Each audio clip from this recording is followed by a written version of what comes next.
80% of federal workers live outside the Washington, D.C. metro area. The most populous profession in the federal government is a nurse. The people that are working for the federal government are middle-class people that are processing benefits or inspecting poultry plants. These are really like core sort of middle-class occupations. And federal workers, they check their politics at the door. They come in and they do their job on behalf of the American people. And they just don't want to be the pawns in this debate.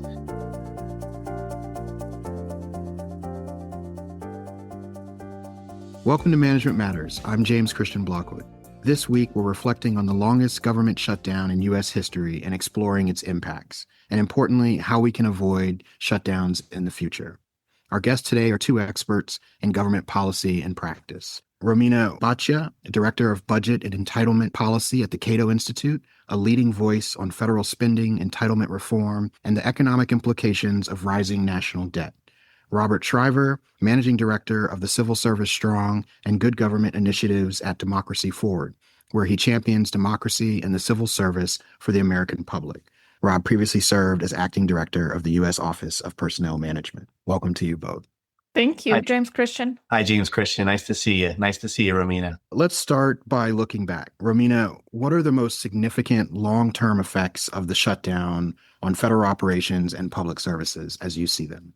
Probably the biggest one is that it reduces trust in Congress as an institution and the ability of our governing parties to do the governing that our nation needs. The pointlessness and the long duration of this government shutdown, I think, is reducing people's confidence in our political system to tackle the key drivers of economic growth and what hampers it, namely our rising national debt and interest costs.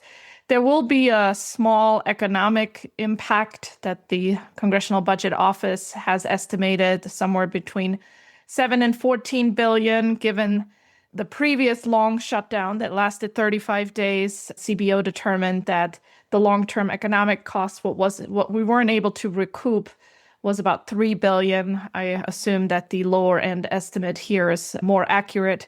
Let's say somewhere between 7 and 10 billion in permanently lost economic output as a result of the government shutdown. Problems that we had prior to the shutdown, such as shortages when it comes to air traffic controllers, will also be exacerbated by the shutdown. The inability for the limited training academy to train new air traffic controllers, having been held up for almost 2 months, is going to have long-term ramifications. And we were still digging out of an air traffic controller shortage that resulted from a previous government shutdown. So some of those things will just not be recouped. So there are clearly impacts that are economic, that are on public services, and obviously on trust in institutions, mainly Congress and government more broadly. But Rob, given your previous role and your current role, how do you think the shutdown influenced morale and retention among federal employees, especially in mission-critical roles? James-Christian, under the best of circumstances, a shutdown hurts morale and retention. It puts federal workers, federal agency leaders through a whole lot of process. And a lot of times the shutdown never even happens. I mean, just as you get close to the deadline of appropriations lapse, there's all kinds of activities that agencies have to engage in to prepare for a potential shutdown.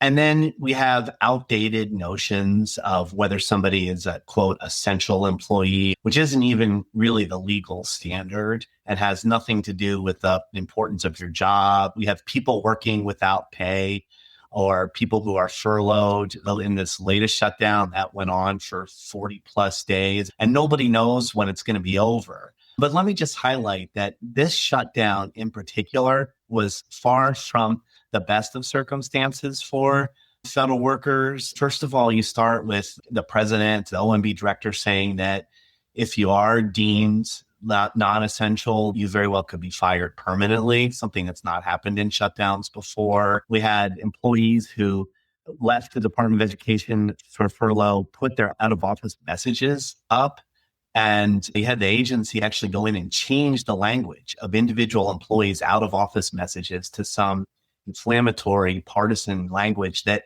no federal worker would ever choose to put in such an out of office message.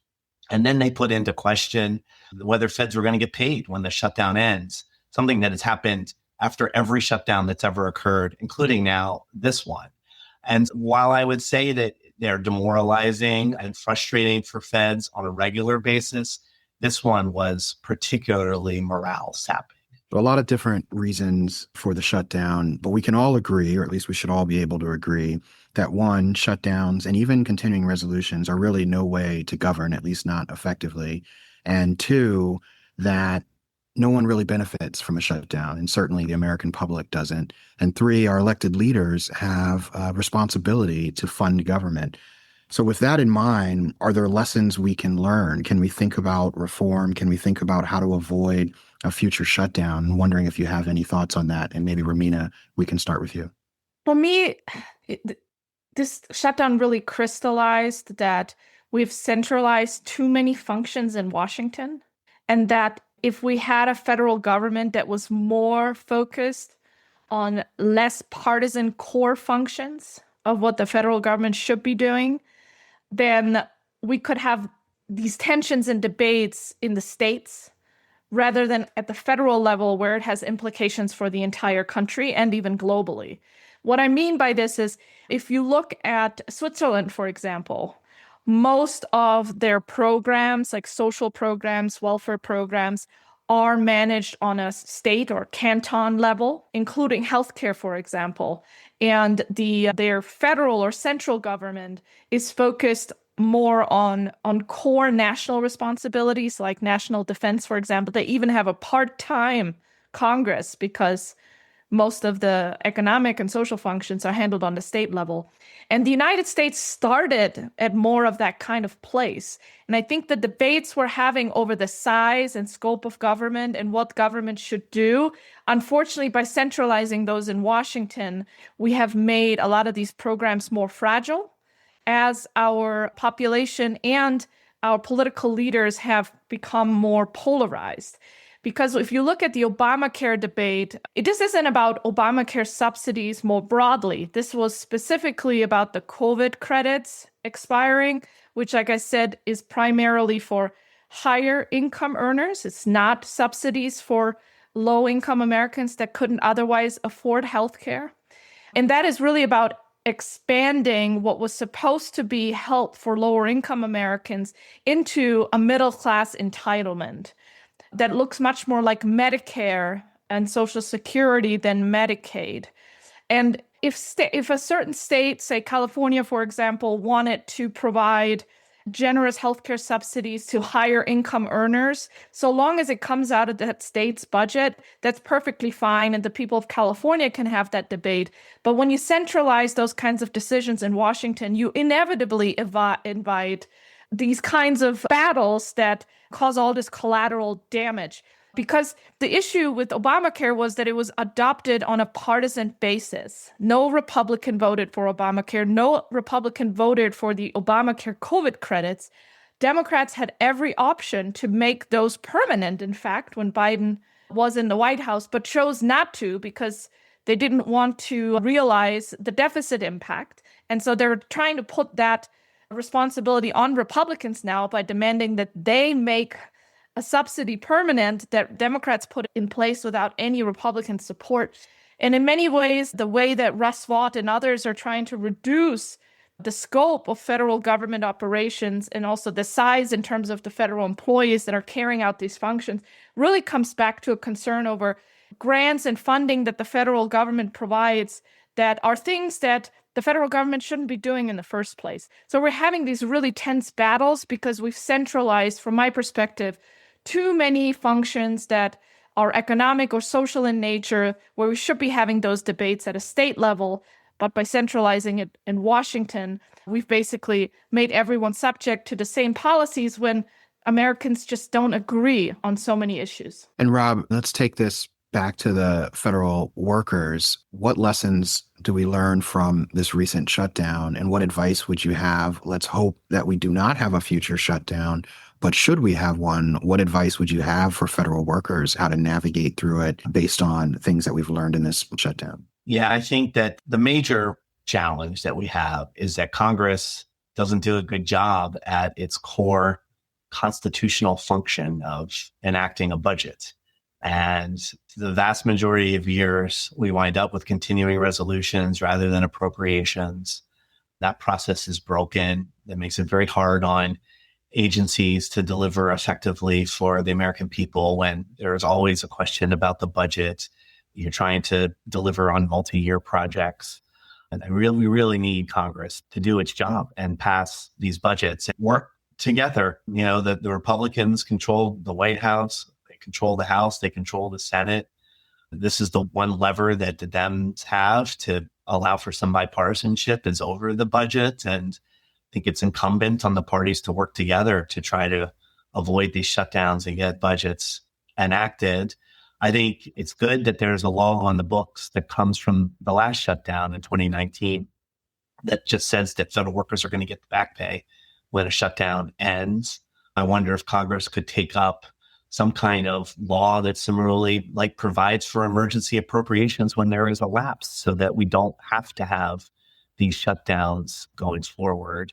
But absent that, James-Christian, it's really about whether any of the political parties pay a cost for these shutdowns. And I think in the shutdowns that happened in the 90s under Speaker Gingrich, I think there was a very clear political cost that the Republicans paid for those shutdowns. And so we didn't have shutdowns for a really long time. In fact, when I was at OPM during the Obama administration, and the midterms happened in 2010, and then the Republicans took back over control of Congress.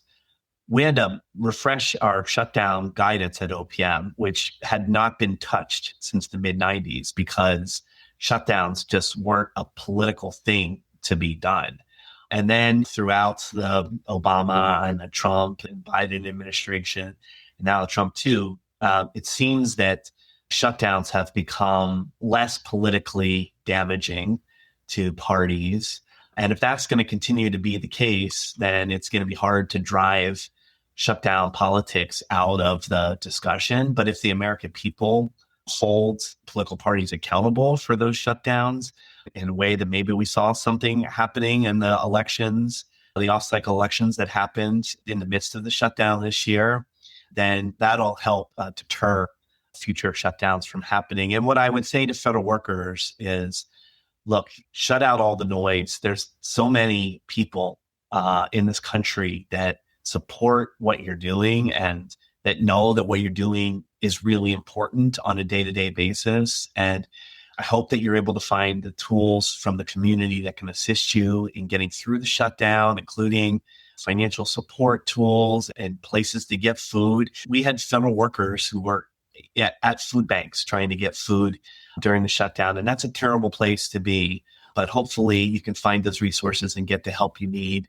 And then when everything's over, and get your back pay and move on with your lives. Romina, unfortunately, shutdowns, continuing resolutions have become somewhat of a norm, or at least we've become more desensitized to them.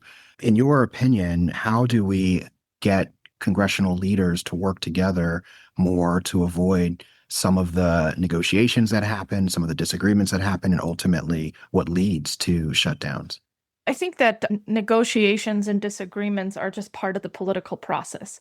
Like, we wouldn't want politicians to just continue business as usual, especially when things aren't working very well. I think it's more of an issue of focusing in on what should the government do, what can we agree on. There are several bills that tend to have more bipartisan support when it comes to veterans affairs, for example, the legislative branch, some of those things that were passed to end the government shutdown. And then there are other more contentious departments and agencies where there are big disagreements, including on moral grounds, for what the government should be doing. And those issues are best handled on a state level. Perhaps one good example of this was when the Supreme Court overturned Roe versus Wade. It didn't ban abortions. It said that this is something that should be resolved on a state level. And in many cases, that gives Americans more options and choices, including about where to move. When you regulate so many functions at the federal level, you are really causing a lot of this conflict because people have no way out.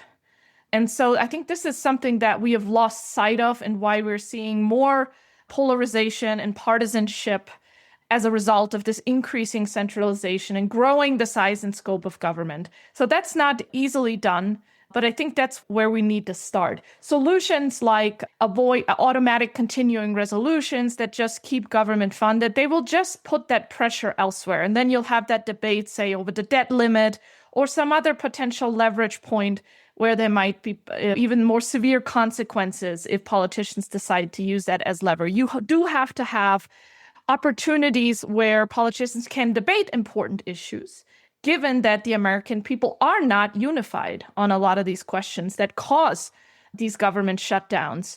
However, I agree with you that it's highly unproductive to have a shutdown. And also, we spend way too much time talking about the shutdown than about the fiscal crisis that's brewing, that is contributing to the affordability crisis, including with high interest rates that affect people's abilities to get a mortgage. A lot of the affordability conversation now is centering around housing. And that's actually an issue where states and local governments could make a big difference by making it easier to build more housing, which will relieve some of the pressure on housing prices, as you just have to increase supply for housing. So in the big picture, if we can get back to core governmental functions where we're more likely to agree as a nation and devolve other programs and responsibilities to the states and localities where some of those differences can get hashed out, including allowing people to vote with their feet, then we will have fewer of these fierce battles and fewer shutdowns in the future.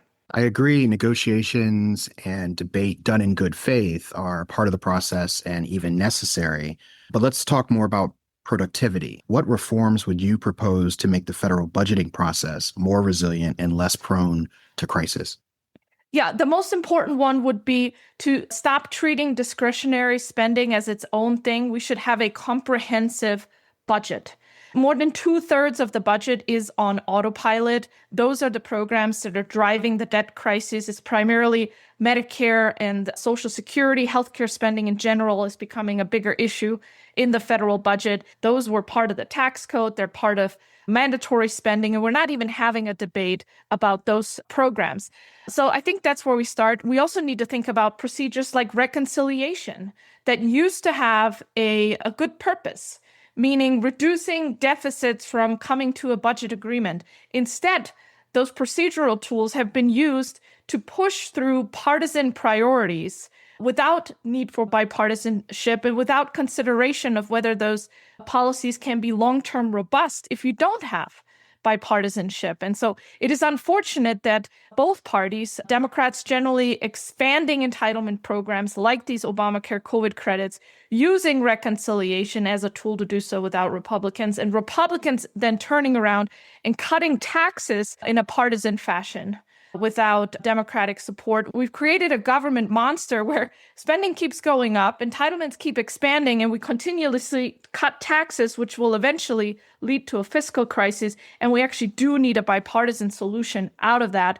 I've been a big advocate for a fiscal commission to create that space for politicians to have those healthy, productive debates, to hash out some of the key drivers of our spending issues. So not so much of the pressure ends up on the discretionary budget, only for the reason that members of Congress have to actually vote on it annually, while the real drivers of our debt crisis that's putting so much pressure on the budget are basically off limits and don't require congressional reauthorization. They just grow on autopilot. So that's, I think, another issue where the discretionary budget has become the focal point for congressional debate and negotiations, even as its relevance in terms of the entire scope and size of government has been shrinking. We just heard some good reform ideas about how to think about the federal budgeting process to avoid shutdowns in the future. But they do occur, they have occurred, and the likelihood of them happening in the future, it may be there.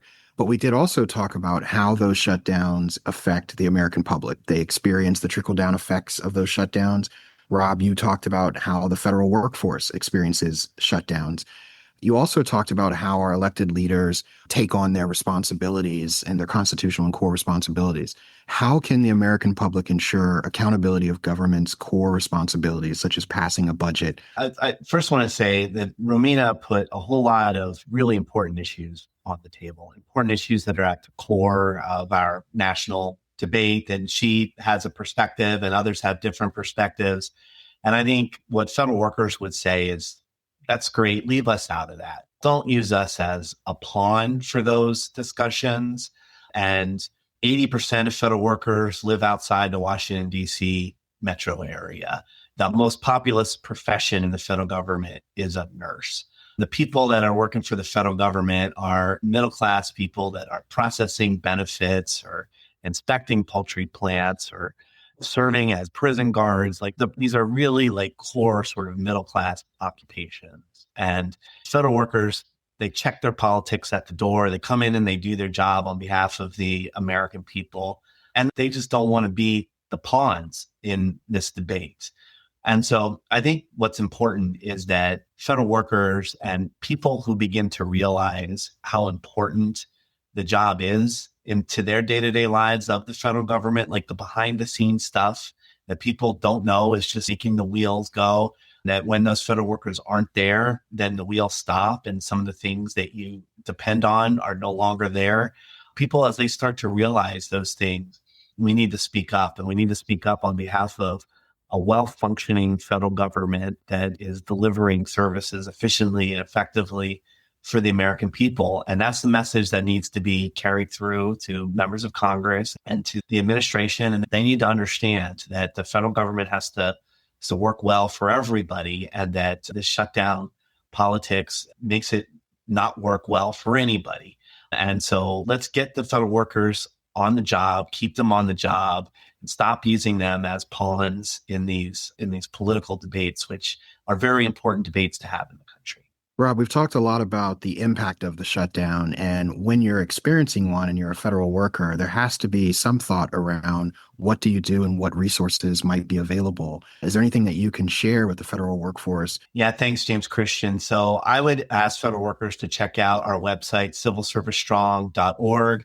We have resources on there to help federal workers who are experiencing a shutdown, who are subject to a reduction in force, who have other workplace matters that are affecting them. We work with about 150 organizations that are all dedicated to supporting federal workers, supporting former federal workers, from anywhere from legal help or career coaching, trying to find your next job opportunity, mental health supports. You can find information on all of those topics on civilservicestrong.org.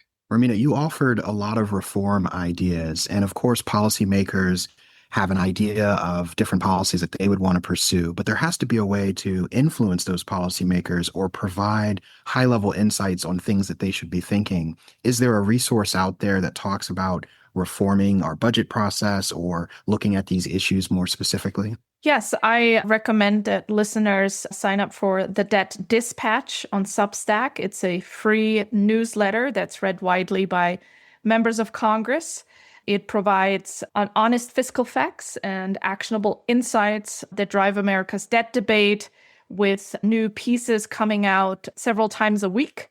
It's also a great resource for folks who want to influence, especially Republican members of Congress. We do accept guest posts and have received them, including from academics like Phil Choice on questions about the role of CBO, for example, in the Congress. So I welcome new readers and also contributors to the Debt Dispatch on Substack. We've talked about the impacts of a government shutdown and also offered and explored some reform ideas on how to either avoid a shutdown or certainly make the federal budgeting process better.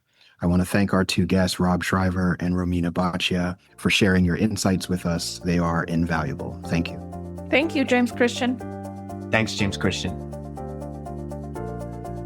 Management Matters is a presentation of the National Academy of Public Administration, produced by Lizzie Alwan and Matt Hampton, and edited by Matt Hampton.